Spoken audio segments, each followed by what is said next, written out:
Bonjour tout le monde, quel plaisir de voir autant de visages sur un même écran, même que mon écran n'est pas assez grand pour contenir tous vos beaux visages. C'est un immense plaisir de vous accueillir aujourd'hui pour ce webinaire Créer des liens.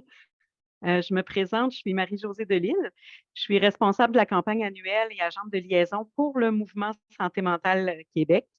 Le webinaire Créer des liens qu'on vous présente aujourd'hui, c'est un petit peu une amorce. On le présente en amont de la nouvelle campagne du mouvement Créer des liens et être bien entouré. La campagne qui sera officiellement lancée le 13 mars prochain à l'occasion de la Journée nationale de promotion de la santé mentale positive. Je tiens tout d'abord à remercier le Centre de recherche et d'intervention sur le suicide en jeu éthique et pratique de fin de vie, le CRIS-UQAM, pour la prise en charge technologique de cet événement-là. Merci, Luc, de ta présence et de ton soutien.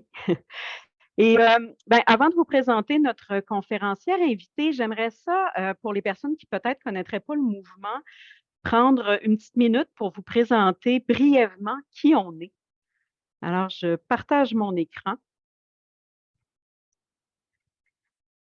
Donc, le mouvement, c'est un regroupement provincial de 14 organismes communautaires qui travaillent conjointement en promotion et en prévention en santé mentale à travers le Québec. Notre objectif, en fait, c'est de... Ah, ma souris ne fonctionne pas. Voilà, on va y aller comme ça. De créer, de développer et de renforcer la santé mentale. Dans le fond, le mouvement et ses organisations visent à amener la population à considérer la santé mentale comme indissociable de la santé physique et de faire en sorte que les personnes et les collectivités aient les capacités, les ressources nécessaires pour améliorer leur santé mentale. Puis un des moyens pour arriver à ça, c'est chaque année de déployer une grande campagne de promotion de la santé mentale qui porte sur un facteur de protection différent chaque année. Depuis 2016, le mouvement traite chaque année une des astuces de sa grande campagne parapluie, 7 astuces pour se recharger. Jusqu'à maintenant, on a traité les astuces agir, découvrir, ressentir, choisir. Et cette année, c'est l'astuce créer des liens qui est en vedette pour l'année 2023-2024. Évidemment, dans le cadre de cette campagne-là, on a développé de nombreux outils que vous pouvez retrouver sur le site êtrebiendansa-tête.ca. Donc, vous allez retrouver des affiches, une revue, un cahier d'exercices pour nos jeunes, des dépliants pour la population, pour les milieux de travail spécifiquement, et une carte mieux-être au travail, des vignettes de notre ami Claude, qui est notre porte-parole, et notre vidéo d'animation qui met Claude en vedette aussi et qui traite des liens. Donc, tout ça est disponible gratuitement sur notre site Internet téléchargeable et on vous invite à en prendre connaissance et évidemment à les partager dans votre réseau sans aucune modération. Allez-y sans gêne.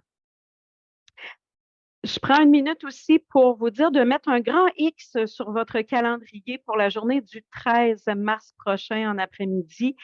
Parce qu'à l'occasion de la Journée nationale de promotion de la santé mentale, le mouvement Santé mentale Québec, en collaboration avec la Maison du développement durable, va présenter un colloque, Créer des liens, un facteur de protection en santé mentale. On aura l'occasion de recevoir des experts qui vont nous présenter une série de conférences en rafale. Vous savez, des conférences de style conférence TED pour ne pas les nommer, donc conférences très courtes suivies d'une période de questions. Et on va traiter les liens sous différentes facettes, donc la santé relationnelle, les liens au cœur du développement durable, la relation père-enfant, les liens au travail, les liens et les défis de l'ère numérique ou les avantages de l'ère numérique. On aura deux belles visions qui pourront s'opposer et se compléter et les liens sociaux et les défis liés à l'immigration. Suivront ces conférences-là le vernissage de notre exposition photo sortir du cadre, exposition qui fait suite à un projet jeunesse où on invitait les jeunes à se prononcer sur qu'est-ce que ça voulait dire être soi-même, qu'est-ce qui favorisait, qu'est-ce qui les aidait à être eux-mêmes et qu'est-ce qui nuisait à leur expression de leur soi véritable. Alors, on va présenter les photos et textes tirés de ce beau projet-là qui va se poursuivre encore l'année prochaine, qui va être un petit peu ajusté à la sauce Créer des liens, mais qui va continuer de faire un bout de chemin et on va en profiter pour lancer officiellement cette belle campagne Créer des liens et être bien entouré. Donc, tous les détails d'inscription, l'horaire et tout ça seront disponibles dans les prochains jours au mouvementsmq.ca. Je vous invite à visiter notre site Internet pour avoir tous les détails et à vous inscrire à nos pages Facebook et compagnie pour ne rien manquer de ces belles activités. Alors, je reviens en vous disant que le webinaire Créer des liens va être suivi aujourd'hui d'une période de questions. Donc, vous pouvez utiliser l'outil de clavardage pour nous adresser vos questions, puis moi, je ferai la transmission à notre invité à la fin du webinaire. Le webinaire va être disponible en rediffusion dans les prochaines semaines sur la chaîne YouTube du mouvement. Donc, il est présentement enregistré et vous aurez l'occasion de le revoir et de le promouvoir à vos collègues qui peut-être n'ont pas pu être présents aujourd'hui. Donc, ce sera disponible. Je vous invite une fois encore à vous abonner à nos pages Facebook et compagnie parce que dès que ce sera disponible, bien évidemment, on en fera l'annonce sur nos réseaux sociaux. Alors, sans plus attendre, la raison pour laquelle vous êtes avec nous aujourd'hui, c'est pour l'entendre. Je laisse la parole à notre invitée, Mme Janie Houle. Janie est psychologue communautaire, professeure titulaire au département de psychologie de l'UQAM. À tout le monde, un excellent webinaire.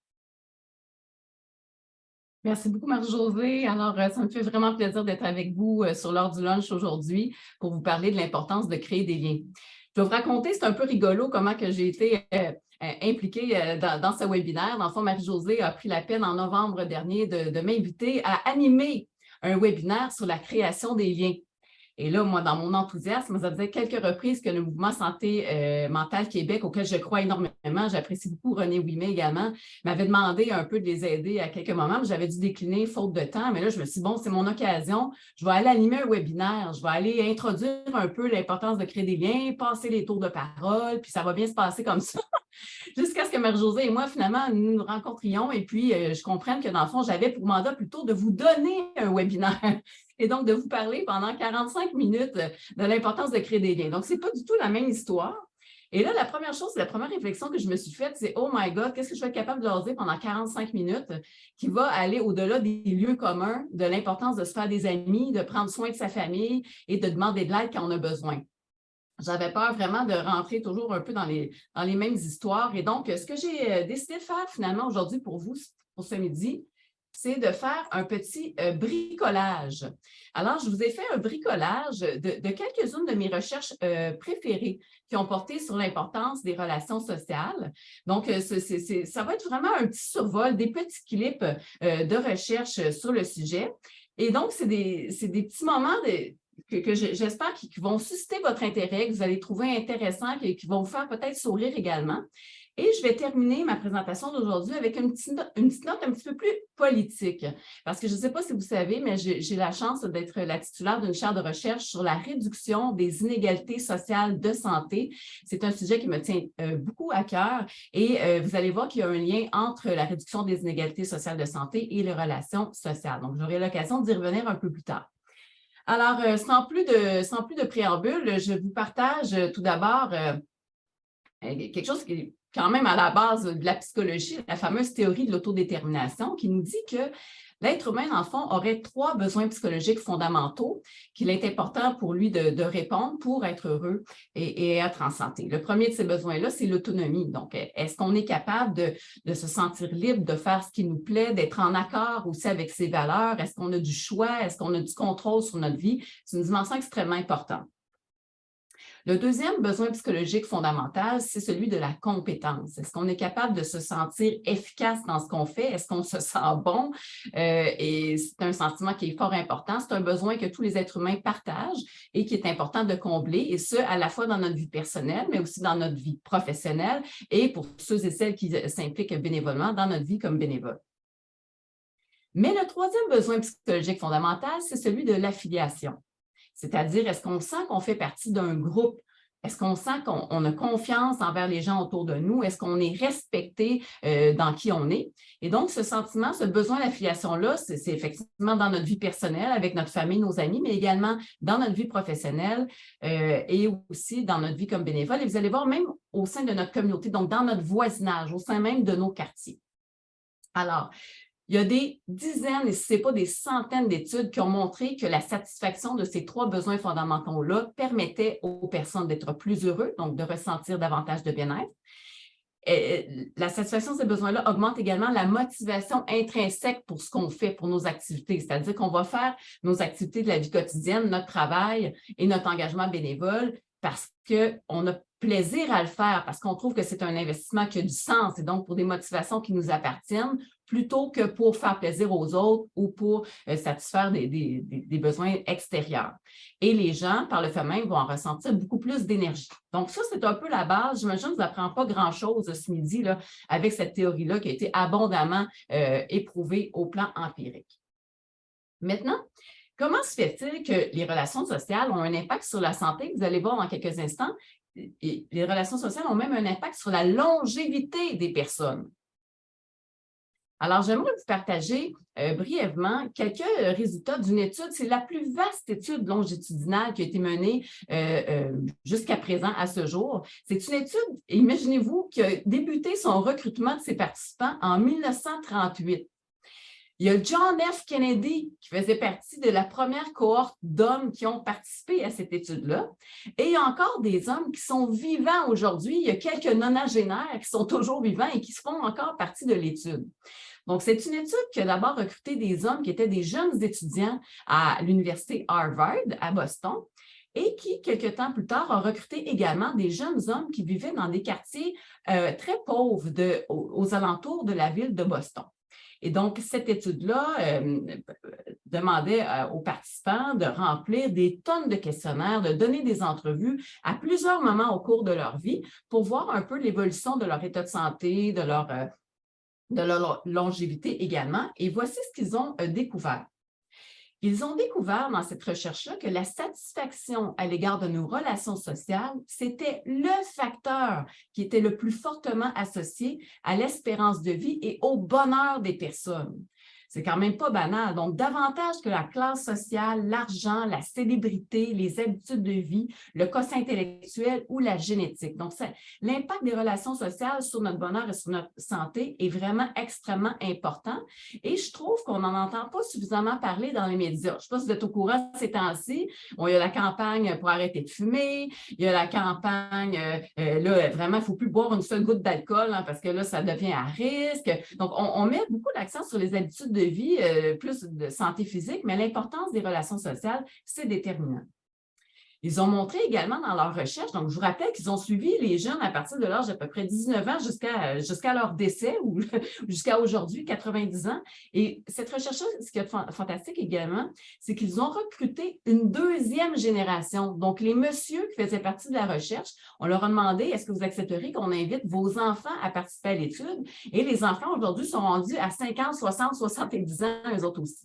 Alors, c'est quand même assez fascinant. Ils ont montré que les personnes qui étaient les plus satisfaites de leur relation sociale à l'âge de 50 ans, ce qui est presque mon cas, étaient les personnes qui étaient les plus en santé à 80 ans. Ils ont montré donc que les relations sociales, ça permettait de retarder le déclin à la fois physique et mental. Donc, ça a vraiment des bénéfices à la fois pour le corps et pour l'esprit. Alors ça, c'est fort intéressant.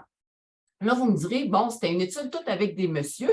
Je dis oui, en effet, mais j'ai trouvé un équivalent, ce n'est pas entièrement la même chose, mais auprès des madames. Donc, il y a eu une cohorte qui a démarré l'année de ma naissance en 1976 aux États-Unis, donc une cohorte de femmes âgées de 30 à 55 ans. Mais là, je vous rappelle que la cohorte là, de Harvard, c'était au départ 700 hommes, ils sont rendus à 1500 à peu près. Mais là, c'est une cohorte de 120 000 femmes qui ont participé. Écoutez, il y avait 30 à 55 ans en 1976, donc plusieurs d'entre elles sont très âgées ou sont décédées aujourd'hui. Et simplement pour l'anecdote, ces recherches-là, dans le fond, au départ, c'était pour examiner l'impact de la pilule contraceptive sur la santé des femmes. Et là, il y a une collègue à moi qui s'appelle Claudia Trudel-Fitzgerald qui a publié en 2020 un article qui montrait que Le niveau d'intégration sociale, tel que mesuré en 1992, là, était associé justement chez ces femmes-là à une vie beaucoup plus longue et à une probabilité de 41% plus élevée de vivre jusqu'à 85 ans ou plus. Alors, vous voyez, c'est une autre évidence empirique qui montre vraiment des liens importants entre la qualité de nos relations sociales et notre bonheur, notre santé physique et même notre longévité. Alors, on peut se demander, en tout cas, moi, je me demande comment ça se fait, comment c'est possible, comment les relations que j'ai avec mes amis, avec mon entourage, avec mes collègues de travail peuvent avoir une influence aussi importante sur ma santé, sur mon bien-être. Alors là, je vais vous parler de la théorie Broaden and Build Theory de Barbara Fredrickson. Là, vous m'excuserez, je n'ai pas été capable de traduire vraiment en français le nom de cette théorie-là. Ça donnait quelque chose comme la théorie de l'élargissement et de la construction, qui n'est pas tellement, en tout cas, je trouve ça ne relève pas trop de la psycho. Fait que si jamais vous avez des suggestions de traduction qui seraient plus efficaces, je suis preneur. Fait que pour le moment, on va l'appeler Broaden and Build Theory, en sachant que broaden, ça veut dire élargir, et build, ça veut dire construire. OK? Donc, cette théorie de Barbara Fredrickson, en fond, tente de comprendre l'influence des émotions positives sur la santé et le bien-être des êtres humains. Et donc, vous savez sans doute, si vous avez été des fidèles assidus aux activités du Mouvement Santé mentale Québec, qu'il y a 10 émotions positives que l'être humain est en mesure de ressentir. Et plusieurs d'entre elles sont générées justement à travers nos interactions avec les autres. C'est pour ça que je trouve ça important de vous en parler aujourd'hui. Donc, je vous ai mis 4 ici. Donc, il y a l'amour, il y a l'amusement, il y a la gratitude, il y a la joie. Et je retrouve mes autres émotions positives ici. Donc, il y a la fierté, il y a l'intérêt, l'inspiration, l'émerveillement, la sérénité et l'espoir. Donc, toutes ces émotions positives-là, dans le fond, ce sont des émotions qui vont être légères et fugaces. Donc, Barbara Fredrickson a vraiment montré dans ses travaux et plusieurs autres également que l'esprit humain est davantage porté à retenir et à porter une attention particulière aux émotions négatives. On a vraiment, ça s'appelle le negativity bias, donc on a vraiment, comme être humain, on accorde davantage d'attention à ces émotions négatives-là, mais les émotions positives, elles sont extrêmement importantes. Ce sont des micro-moments, donc elles sont très légères, elles sont très fugaces, mais ce que les études ont montré, des études en sciences fondamentales, c'est que momentanément, pendant qu'on ressent une émotion élargie, donc notre répertoire de pensée et d'action s'élargit. On vient à avoir une pensée qui est beaucoup plus créative. On augmente notre flexibilité psychologique. Lorsqu'on ressent des émotions positives, ça nous pousse à explorer davantage, ça nous pousse à savourer le moment présent et ça nous incite également à visualiser un futur qui en vaut la peine, un futur où on a du succès. Okay? Donc ça, c'est des effets très momentanés lorsqu'on ressent des émotions positives. Mais les recherches, donc ça, c'est le volet Broaden de la théorie. Je vous explique maintenant le volet Build. Alors, lorsqu'on ressent souvent des émotions positives de cette nature-là, avec le temps, cet élargissement momentané de la conscience, si vous voulez, construit des ressources qui vont être durables pour la personne et des ressources tant au plan physique qu'intellectuel que social. Donc ça, il y a plusieurs recherches qui ont montré ces éléments-là. Donc, Barbara Fredrickson, elle parle d'une spirale ascendante. Alors, plus on ressent d'émotions positives, plus on est en mesure on change notre manière de voir les choses, on change la manière de se comporter, notre physiologie change et on est encore plus en mesure à ce moment-là de ressentir des émotions positives. C'est comme une sorte de cercle vertueux. Et donc, ce qu'elle a montré dans ses recherches, c'est que les gens qui ressentent plus souvent d'émotions positives, elles ont de meilleures capacités d'adaptation, notamment dû à le fait qu'elles sont plus créatives, elles ont plus d'outils dans leur coffre à outils. Ça se traduit par une résilience psychologique plus élevée, donc elles sont plus capables de rebondir face aux moments difficiles. Barbara Fredrickson dit que dans le fond, plus on ressent des émotions positives, plus on a des réserves en banque pour faire face à l'adversité. Et elle compare les émotions positives à des nutriments essentiels à la vie. Un peu comme des super aliments qui sont nécessaires pour nous pour survivre. Les émotions positives, ça serait un peu la même chose. Elle a toute une série de recherches qui montrent vraiment que lorsqu'on ressent des émotions positives, ça à travers son impact sur le nerf vagal, ça va venir apaiser le rythme cardiaque des personnes et ça va faire en sorte que le rythme cardiaque va redevenir à la normale plus rapidement après une épreuve. Et donc, tous ces effets bénéfiques-là au plan corporel, notamment à travers le système cardiovasculaire, c'est ce qui va notamment améliorer notre espérance de vie, prévenir les maladies. Les émotions positives ont aussi un effet bénéfique sur le système immunitaire. Donc, plus on ressent d'émotions positives, plus notre système immunitaire est solide et capable de se battre contre les petits virus qui nous arrivent. Et finalement, il y a des impacts également au plan des capacités intellectuelles. On est capable de prendre des meilleures décisions. D'ailleurs, il y a une étude qu'elle se plaît souvent à raconter qui montre que justement, ils ont comparé l'efficacité des médecins. Puis là, je pense que j'ai une de mes amies, Anne-Marie, qui m'écoute en ce moment, qui travaille un peu dans la faculté de médecine. Les médecins qui recevaient un petit sachet de bonbons avant d'être soumis à une épreuve particulièrement complexe, avaient de meilleurs résultats que les médecins qui ne recevaient pas de petits sachets de bonbons parce que justement, ça leur avait fait plaisir, ça avait ouvert un peu leur champ de conscience et ils avaient pris des meilleures décisions à ce moment-là. Donc, simplement pour vous dire donc que grâce aux émotions positives, selon tous ces travaux-là, on devient comme des meilleures versions de nous-mêmes. Et là, ça m'amène à faire une mise en garde. Attention à l'injonction d'être positif à tout prix. Tu sais, think positive, on n'est pas là-dedans du tout. Ce n'est pas cette idée de se forcer à être positif parce que ça serait vraiment quelque chose qui n'est pas authentique et ça deviendrait toxique là, à ce moment-là. L'idée, ce qu'elle suggère, c'est plutôt de cultiver une espèce d'état d'esprit qui est propice aux émotions positives, c'est-à-dire l'ouverture, la curiosité, la gentillesse et la sincérité. Donc, c'est de cette manière-là qu'on se met comme un peu dans une disposition favorable pour ressentir davantage d'émotions positives. J'espère que ça va pour le moment, que le rythme est bon. Des fois, quand je m'emballe, je parle un petit peu plus vite. Alors, je vais essayer de prendre ça tranquillement. Bon. Encore Barbara Fredrickson, mais là, je vous la montre comment elle est jolie et sympathique. Donc, elle a un beau sourire, cette photo-là. Elle a publié un livre en 2016, donc comme assez récemment, qui a été consacré à l'amour. Et je vous invite vraiment, si vous appréciez un peu les petits clips que je vous donne de ses travaux, à aller taper son nom sur Google. Il y a toute une série de TED Talks, de vidéos. Vous allez pouvoir vous immerger de manière encore plus approfondie dans ses travaux qui sont très intéressants. Et justement, j'écoutais une de ses conférences sur son livre Love. Et elle disait, en fond, moi, je me demandais comment faire l'amour toute la journée sans trop me fatiguer et me faire virer. C'est comme ça qu'elle a introduit un peu sa conférence. Et donc, elle, dans le fond, elle s'intéresse à l'amour, non pas tant la relation amoureuse, mais l'émotion d'amour. Et elle le définit de la manière suivante. Donc, l'amour, donc l'émotion, elle survient lorsque deux personnes ou plus vont partager un épisode de contact social, donc elle appelle ça un micro-moment de connexion, qui va se caractériser par 3 éléments, d'accord? Donc, tout d'abord, un affect positif qui est partagé. Ça, c'est la dimension expérientielle. Donc, quand on va vivre de l'amour, on va ressentir comme vraiment une émotion similaire. On va se sentir bien avec l'autre personne. On va être vraiment sur la même harmonie là, au plan des affects. Il y aura également une synchronie non verbale bienveillante. Ça, c'est un petit peu complexe comme terminologie, mais grosso modo, ce que ça veut dire, c'est que justement, on va partager un contact visuel avec les petits yeux un petit peu qui plissent, on va partager un sourire ensemble, on va se prendre dans nos bras. C'est ça la synchronie non verbale bienveillante. C'est la dimension qui est comportementale. Et finalement, ce que ça va générer, cette affaire-là, c'est une synchronie au plan biologique.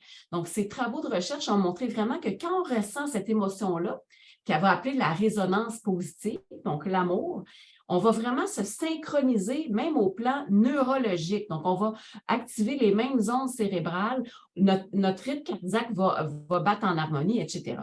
Et donc, lorsque cet amour-là survient, entre 2 personnes ou plus.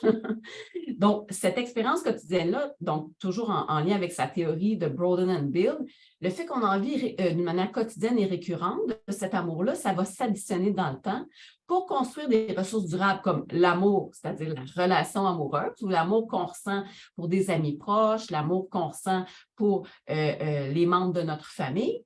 Mais ça va également construire un sentiment un petit peu plus diffus et général d'appartenance à une communauté, particulièrement lorsqu'on va vivre des petits épisodes justement de résonance positive avec des étrangers ou des connaissances.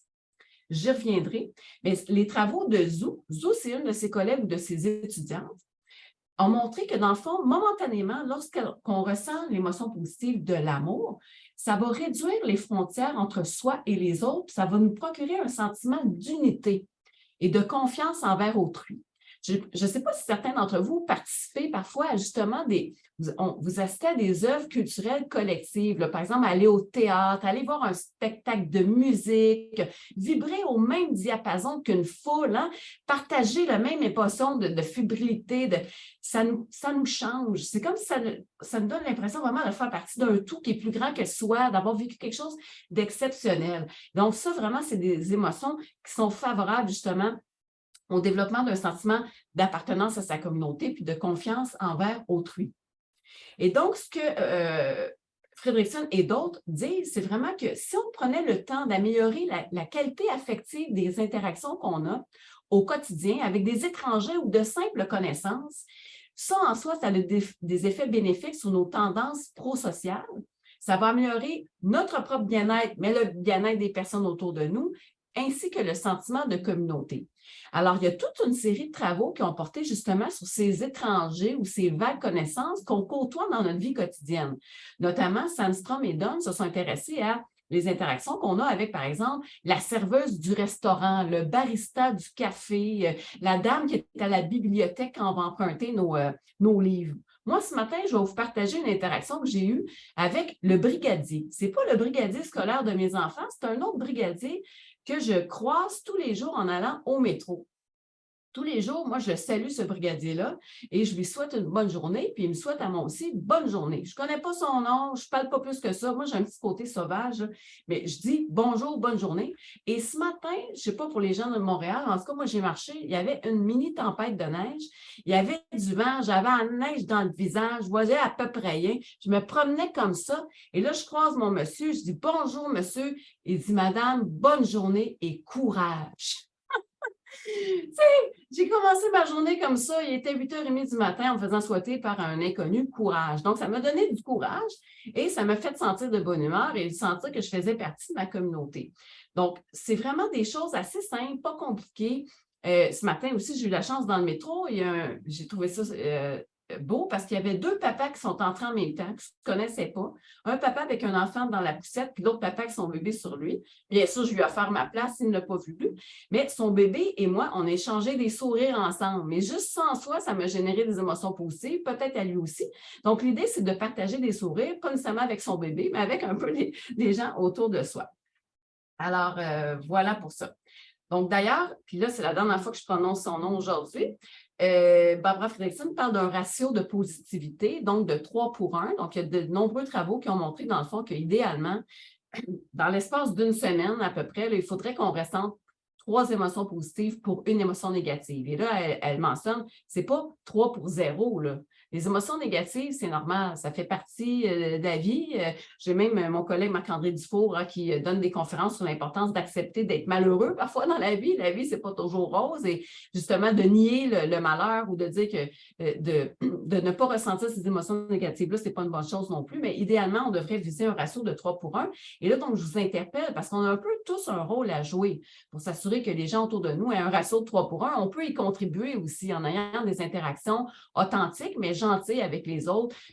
Donc, faire un compliment, mentionner des forces, féliciter les gens pour leur bon coup, leur porter une attention particulière, sortir un peu de notre téléphone cellulaire pour ouvrir le regard et regarder les gens autour de nous. Donc, là, en même temps, un peu comme la mise en garde là, que j'ai faite au préalable, il faut faire attention de ne pas se mettre non plus à pression de performance là, à tout prix. Les travaux montrent que 80% des Américains qui n'atteignent pas ce ratio de 3 pour 1. Là. Donc, OK, si vous n'atteignez pas le ratio de 3 pour 1, vous serez quand même dans la majorité, mais c'est quelque chose sur quoi vos tentes. Donc, mais sans pression non plus. Les moments de solitude, c'est des moments qui sont aussi très importants pour se régénérer parce que les interactions sociales, c'est quand même des interactions qui, à la fois, nous nourrissent, mais nous demandent également de l'énergie. Pour les gens qui me connaissent un peu, ils savent à quel point moi j'apprécie mes moments de solitude. Là.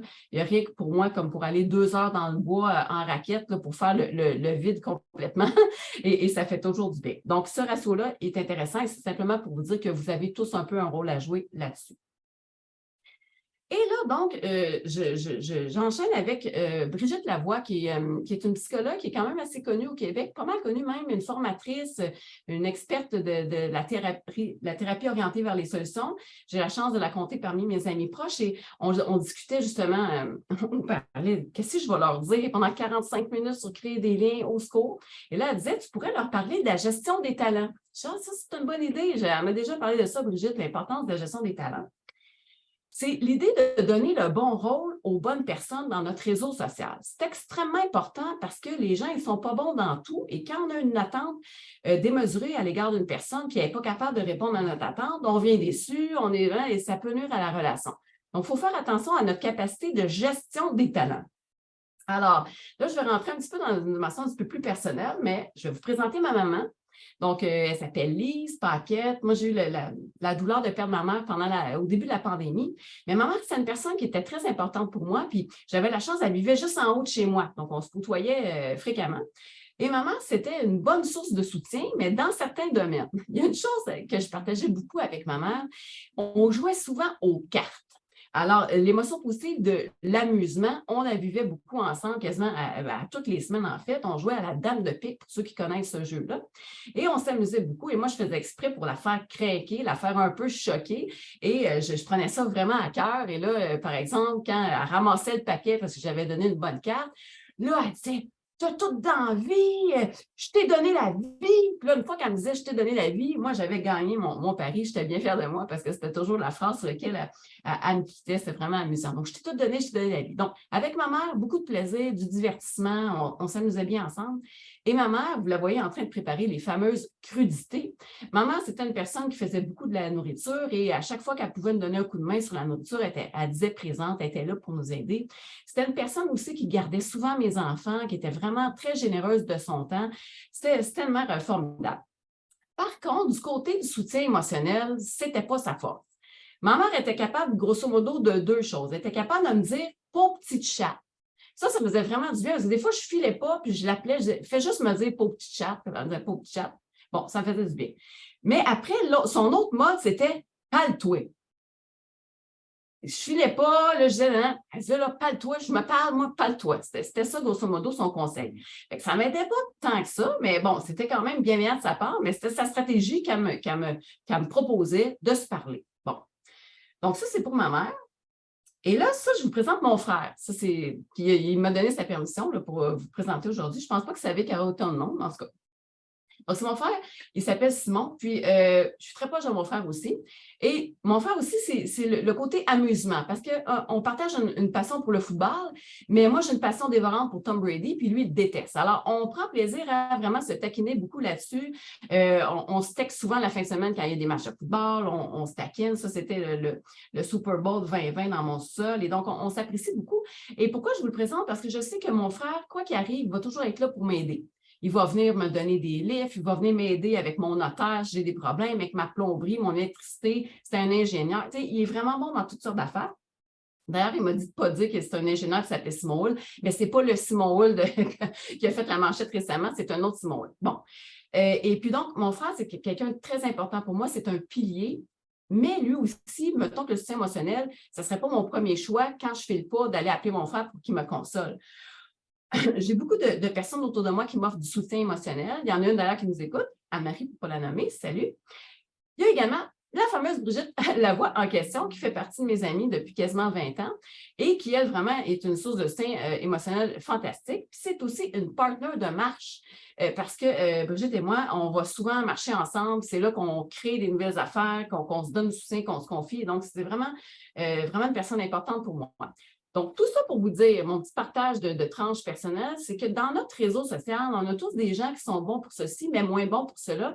Et il faut donc arrêter de confier un rôle que la personne n'est pas capable d'accomplir à la personne parce qu'on reste toujours dans la déception. Et Brigitte, dans sa grande sagesse, me rappelait aussi que les relations humaines, ce n'est pas juste utilitaire non plus. OK? Donc, l'idée, ce n'est pas juste d'utiliser les gens à notre propre bénéfice. Il y a sûrement, pensez dans votre réseau social, des personnes qui sont bonnes dans rien. Hein? Des personnes qui ne sont pas vraiment bonnes pour vous aider, mais que vous aimez et qui vous aiment en retour et que vous souhaitez garder dans votre réseau social. Alors là, je ne vous ai pas mis de photos de ces personnes-là à qui je pense dans mon entourage. Je ne voudrais pas blesser personne, mais ces personnes-là sont quand même importantes parce que juste le fait qu'ils sont présents, qu'ils nous aiment, on veut les garder. Donc, la gestion des talents, c'est quelque chose qui est quand même important. Puis si dans votre réseau social, vous avez peu de personnes qui ont le talent de bien vous écouter sans vous juger, puis vous donner des bons conseils, tout ça, il reste toujours toutes sortes d'organismes communautaires qui sont là, qui sont très forts, qui ont vraiment des ressources dédiées, que ce soit des ressources bénévoles comme Association Montréal ou des ressources qui sont formées ou tous les pères aidants en santé mentale. On a la chance d'avoir tout un réseau de pères aidants. Donc, on a des ressources très, très développées au Québec pour vous aider si jamais il y a certains rôles ou talents que vous n'avez pas dans votre réseau social. Et justement, si vous souhaitez peut-être élargir votre réseau social, j'avais envie de vous partager une stratégie que je trouve quand même pas mal intense, mais que je suis tombée sur cette stratégie-là à travers des écrits différents de différents horizons, et donc je trouvais intéressant de vous le partager. La fameuse stratégie, à date d'un certain temps quand même, elle s'appelle la Fast Friends Procedure. Donc, la procédure pour se faire des amis rapidement. Grosso modo, ça prend 45 minutes pour générer beaucoup de proximité entre deux étrangers. L'idée, comment ça fonctionne, c'est de mettre deux personnes qui ne se connaissent pas en présence avec une série de questions. Okay? Et plus les questions, et le mandat, c'est que chacun, en alternance, vous allez devoir répondre à la même question. Okay? Ça crée vraiment un sentiment de réciprocité, et plus ça va, plus les questions vont devenir intimes au fil de la conversation. Et le chercheur a été étonné, et ça a été répliqué dans de nombreuses études, que suite à ce 45 minutes-là, beaucoup des étrangers se partageaient leur numéro de téléphone. Ils disaient, moi, je veux te revoir. Écoute, on ne se laisse pas comme ça. Il faut qu'on aille prendre un café. On va continuer la conversation. Et il y a même eu des gens qui se sont mariés. Bien, pas tout de suite après 45 minutes, mais c'est quand ça donnait lieu à des couples quand même.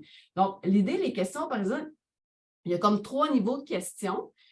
Premier niveau, je vous donne, il y en a 36 au total, mais parmi toutes les personnes au monde avec qui vous aimeriez partager un repas, c'est quoi qui est une journée parfaite pour vous? Ensuite, niveau 2, un petit peu plus intime. Est-ce que quelque chose que vous avez toujours rêvé faire, mais pourquoi vous ne l'avez pas encore fait? C'est quoi votre souvenir le plus précieux dans votre vie? Et le niveau 3, par exemple, complétez cette phrase. J'aimerais avoir une personne avec qui je pourrais partager 3 petits points. Et si vous étiez pour devenir un ami proche avec votre partenaire, qu'est-ce qui serait important pour lui ou elle de savoir votre sujet? Le partenaire étant l'autre personne que vous ne connaissez pas, là, avec qui vous avez une interaction. Donc, ça, c'était vraiment plus un peu pour vous partager cette recherche-là, mais je trouve que ça fait quand même réfléchir à l'importance de l'ouverture, l'authenticité, le partage, la réciprocité dans nos interactions. C'est vraiment en s'ouvrant un peu qu'on réussit vraiment à connecter d'une manière plus profonde avec les personnes autour de nous. Et finalement, je vous avais dit que je voulais quand même compléter ma présentation en parlant un petit peu des inégalités sociales. Pour moi, c'est quelque chose qui est extrêmement important. Donc, ça va me prendre peut-être maximum une dizaine de minutes, puis ensuite, nous pourrons ouvrir aux échanges, aux discussions. Donc, les inégalités sociales de santé, ce sont des écarts dans l'état de santé de différents groupes sociaux, mais vraiment en fonction de la position qu'ils occupent dans la hiérarchie sociale. Et donc, plus on s'élève dans la hiérarchie sociale de notre société et meilleur est notre état de santé et plus longue est notre espérance de vie. Mais à l'inverse, plus on descend dans l'échelle sociale de notre société et moins bonne est notre espérance de vie et notre santé. Et donc, les indicateurs de position sociale, il y en a de nombreux, mais vous pouvez penser au niveau d'éducation, au type de travail que vous occupez et à votre niveau de revenu. C'est les 3 marqueurs souvent de position sociale qu'on va utiliser dans les études. Donc, simplement pour vous dire que ces fameuses inégalités sociales de santé-là, elles sont systématiques, c'est-à-dire qu'on les retrouve dans toutes les causes de mortalité. Si je vous présentais un gradient social par rapport au décès par suicide, vous verriez carrément vraiment l'échelle. Donc, plus on s'élève dans la hiérarchie et moins, plutôt, ça serait l'échelle inversée. Donc, plus on s'élève dans la hiérarchie, moins notre taux de suicide est élevé, mais à l'inverse, plus on descend, plus le taux de suicide est élevé. Mais on voit maladie cardiaque, cancer, diabète, dépression, anxiété. Même pour la COVID-19, les décès par COVID-19, ça a été marqué par rapport aux inégalités. On a observé le gradient et on le voit dans tous les pays du monde. Donc, c'est pour ça qu'on dit qu'elles sont systématiques. Les inégalités sociales de santé, ce n'est pas une fatalité non plus parce qu'elles sont produites socialement par une répartition qui est inégale des ressources et du pouvoir dans nos sociétés. Et justement, les relations sociales, ça fait partie des ressources qui sont réparties de manière inégale dans nos sociétés et qui contribuent aux inégalités sociales de santé. J'aurai l'occasion d'y revenir. Et puisque donc elles sont produites socialement, ces inégalités-là, elles sont évitables. Il est possible de les réduire ou de les diminuer, donc de les diminuer grandement, voire carrément de les éliminer. Et il y a vraiment une dimension aussi morale à ça. Elles sont injustes. Toute personne qui fait partie de société comme la nôtre devrait pouvoir aspirer à une vie aussi longue, une vie en aussi bonne santé que les autres personnes de la société, et ce n'est pas le cas en ce moment. Donc, c'est important vraiment d'essayer de les réduire. Ce sont de véritables iniquités. Donc, comment sont causées ces inégalités-là? Je vous ai dit vraiment par une répartition inégale des richesses et des ressources, mais biologiquement, c'est à travers vraiment la réponse de stress chronique que ça se produit. Donc, la position sociale fait en sorte que les gens qui sont d'une position sociale moins élevée ressentent davantage de stress chronique si on mesure, par exemple, leur niveau de cortisol. Et c'est ce stress-là qui est trop accumulé dans l'organisme qui s'attaque aux différents organes et qui, donc, va tuer la personne, la rendre très malade. Mais les recherches ont montré qu'il y avait quand même 2 déterminants sur lesquels on pouvait agir pour réduire l'impact négatif de la position sociale sur la santé, et c'est le contrôle que les gens peuvent exercer sur leur vie et le fameux capital social.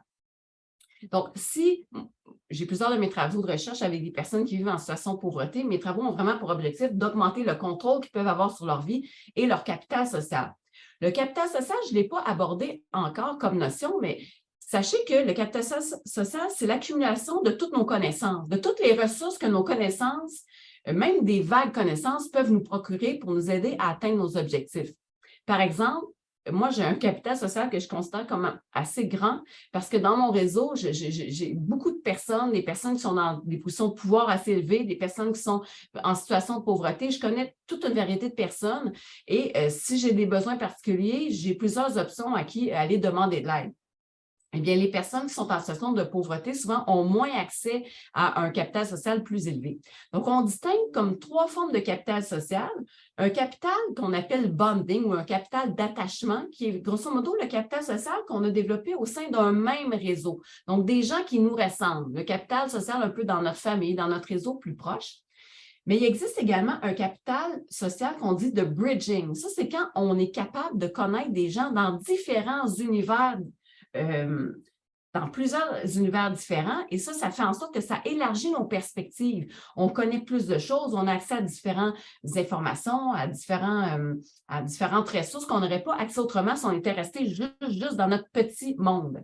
Et finalement, il y a le capital social linking, c'est-à-dire c'est un capital social où là, on entretient des relations importantes avec des gens qui sont dans des échelons plus élevés de la hiérarchie sociale. Et ça, c'est très important également si on veut réussir à exercer du pouvoir sur notre vie, sur notre santé et sur notre environnement.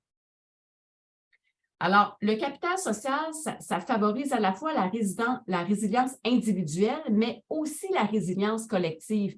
Il y a de nombreux travaux qui ont montré que les communautés où il y avait davantage de capital social, à la fois bonding, linking et c'était quoi l'autre? Et bridging, c'était des sociétés qui étaient plus capables de faire face à l'adversité. Pourquoi? Parce que le capital social, ça donne accès à des informations et à des ressources. Ça favorise des actions collectives d'entraide parce que quand on se connaît déjà et qu'on vit d'adversité, on ne sera pas gêné d'aller cogner à la porte. On va être capable de mobiliser beaucoup de monde quand même assez rapidement. Ça développe la confiance mutuelle et le sentiment d'appartenance et ça offre des opportunités d'emploi ou d'implication citoyenne. Par exemple, j'ai 2 exemples ici. On a l'exemple du quartier Montréal-Nord pendant la pandémie. C'est un quartier qui est quand même tissé assez serré, où il y a beaucoup d'organismes communautaires, mais où les citoyens quand même sont habitués de s'entraider. Et lorsque la pandémie est arrivée, ils ont monopolisé toutes sortes de ressources, dont des citoyens relais, qui avaient vraiment pour mandat de faire du porte-à-porte, d'aller rencontrer les gens qui étaient plus isolés chez eux pour essayer de vérifier, avez-vous besoin d'aide? Comment on peut vous aider? Avez-vous entendu les consignes sanitaires? Est-ce que vous savez quoi faire? Est-ce que vous avez des masques? Est-ce que vous avez des choses pour vous laver les mains, etc. Donc, ça fait en sorte que c'est une communauté qui est très capable de se mobiliser rapidement lorsqu'il arrive des événements stressants comme ça. Et il y a la communauté du lac Mégantic qui a été très éprouvée par la catastrophe ferroviaire. Et justement, Mélissa Généreux, qui était la médecin responsable de la direction de santé publique de lac Mégantic à ce moment-là, de la Montérégie, a vraiment déployé beaucoup de stratégies qui étaient allées pour vraiment aller mobiliser le capital social et le faire grandir pour que cette communauté-là soit résiliente après cette tragédie-là. Donc, le capital social est extrêmement important. Je termine la présentation en vous mentionnant l'importance de porter une attention particulière aux barrières qui peuvent empêcher certaines personnes, principalement des personnes défavorisées au plan socio-économique, de créer les fameux liens qui sont si importants pour notre santé et pour notre bien-être. Tout d'abord, il peut y avoir toutes sortes de barrières personnelles, de gêne ou de dévalorisation que ces gens-là peuvent ressentir et qui les empêchent un peu d'aller vers les personnes. Pour en côtoyer plusieurs, c'est souvent, ça revient dans leur discours, « Ouais, mais moi, qu'est-ce que je peux t'apporter? » ou « Moi, je suis un peu trop gênée » ou « Je ne suis pas bien habillée » ou « Je ne suis pas coiffée à la mode » ou il y a toutes sortes d'éléments qui vont faire en sorte que les gens vont préférer rester chez eux par peur du rejet, par peur d'être stigmatisés. Donc, il faut vraiment en tenir compte pour vraiment, justement, faire des efforts supplémentaires pour aller à leur rencontre. Les personnes, justement, parfois, ils ont des moyens insuffisants pour se transporter, pour se nourrir. Et donc, dans ce temps-là, leur focus est vraiment axé sur la survie et pas tant sur, justement, rencontrer leurs semblables. Parfois, pour faire beaucoup de recherches en HLM, on sait à quel point les punaises sont répandues dans ces milieux-là. Bien, quand tu as des punaises, tu n'oses pas trop fréquenter les gens, tu ne veux pas leur donner, tu as peur d'être jugé, etc. Et les personnes, moi, vraiment, pendant la pandémie, on a été vraiment frappés de cela, à quel point il y a beaucoup de personnes dans nos sociétés qui ont une fracture numérique qui les empêche vraiment de participer à tout ce que la société a à offrir à distance, comme le webinaire d'aujourd'hui. Et donc, ces gens-là n'ont pas toujours les informations nécessaires et n'ont pas les moyens de communication. Donc, l'importance vraiment de faire des efforts supplémentaires pour ne pas laisser personne derrière. Donc, vraiment, des stratégies de base, là, de faire le porte-à-porte, des tournées d'appels téléphoniques, c'est toujours gagnant pour vraiment briser ces barrières-là, de personnaliser le plus possible les invitations à participer, à vous joindre à nous. Tu sais, toi, Jocelyne, j'aimerais ça que tu viennes parce que tu es bonne pour faire le café ou parce que tu as une bonne écoute ou parce que, bon, donc il faut vraiment essayer de personnaliser le plus possible pour que la personne se sente acceptée. Ajuster les activités et les intérêts aux attentes des personnes parce que vraiment, souvent, les activités sont planifiées par des gens plus fortunés, des personnes qui ont une manière de penser ou de réfléchir les choses différentes que les personnes plus défavorisées au plan socio-économique. Donc, dans la mesure du possible, les impliquer dans l'élaboration des stratégies, de beaucoup respecter leur rythme. C'est possible que les gens ne soient pas assidus à toutes les rencontres, mais il faut les accueillir avec bienveillance lorsqu'ils ont la capacité à venir avec nous. Consulter puis donner du pouvoir, je l'ai mentionné, et finalement, bien, valoriser et célébrer les succès quand les gens ont été capables vraiment de se mobiliser, de participer à des initiatives citoyennes collectives, c'est vraiment de prendre le temps de souligner leur apport puis leur importance. Je vous partage une photo des locataires en HLM avec qui j'ai eu le plaisir de collaborer dans les dernières années. J'espère que vous avez apprécié votre moment. Ça a été un plaisir de vous recevoir. Il me reste simplement à vous inviter à nouveau à visiter êtrebiendansa-tête.ca pour découvrir encore plus d'outils pour entendre parler des liens, de comment on peut les appliquer dans les milieux de travail, comment on peut agir sur les liens intergénérationnels, sur le capital social. Donc, plein de belles choses à découvrir.